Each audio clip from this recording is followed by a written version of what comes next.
So I'm starting with garlic. This is chopped garlic.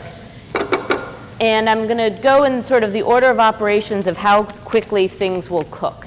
So I'm going to put pine nuts, raisins, and a little bit of curry powder in the pan before I add the spinach. Now the garlic cooks. It was a night of fresh ingredients, sizzling oils, and hot pans as the Grandview farm filled with the aroma of the cooking of a unique dish. The Burlington Area Chamber of Commerce's charitable foundation, People Helping People in Leahy Hospital Medical Center, hosted a presentation and cooking demonstration by chef and entrepreneur Julia Shanks titled 25 Tips for Going Local Without Going Crazy.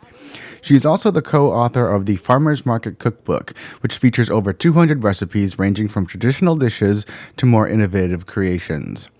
I spoke to Julia after the demonstration about what she hopes participants took away from the event. I'm hoping that people feel confident cooking with local produce, because I think a lot of times you go to the farmer's market and you're seeing things that you're just not familiar with. You get used to the supermarket standard.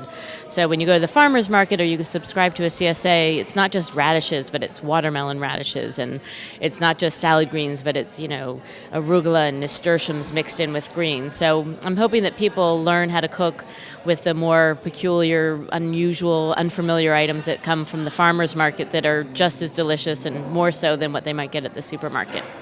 I asked Julia how she and her co-author, a former chef who started his own farm, started collaborating. Well, after Brett and I worked together actually, we only worked together for about 6 months, but we developed a lasting friendship that's already spanned 20 years. And it started out really helping his CSA subscribers get the most out of their shares. So I helped him on the cookbook that he had created for them.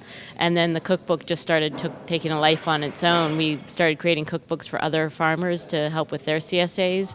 And then after doing 6 or 7 of those cookbooks, we had a couple hundred recipes, and we put it all together and came up with this cookbook. So what can people expect from the Farmers Market Cookbook?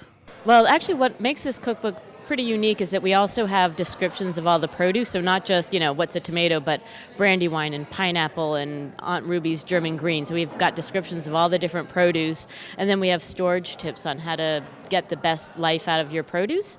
So how to store it, in the refrigerator or for the short term, and also for long-term storage if you want to can it or freeze it, how you can store the produce. And then obviously we've got about 300 recipes, and the recipes vary in style. There's some Asian, Latin, American, European, so we really span the globe. And that's the nice thing about having 2 authors with 2 very distinct personalities, is that the recipes really have different personalities to them.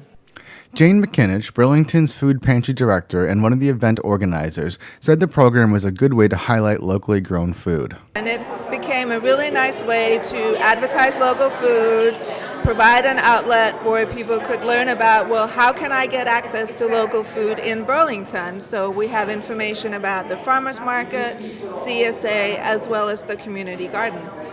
I asked Jane what she hoped to learn from the program. Well, one of the things that I was really hoping to get out of this myself was, it can be a little bit overwhelming when you walk into a farmer's market, or if you are a CSA member, you open up that box and it's like, what am I going to do with all this stuff? How am I going to prepare it? How am I going to store it?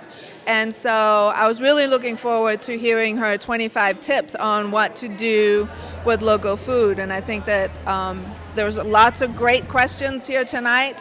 So I think people were really paying attention and taking a lot out of it. At Burlington's Grandview Farm, I'm B News Director Rich Hosford.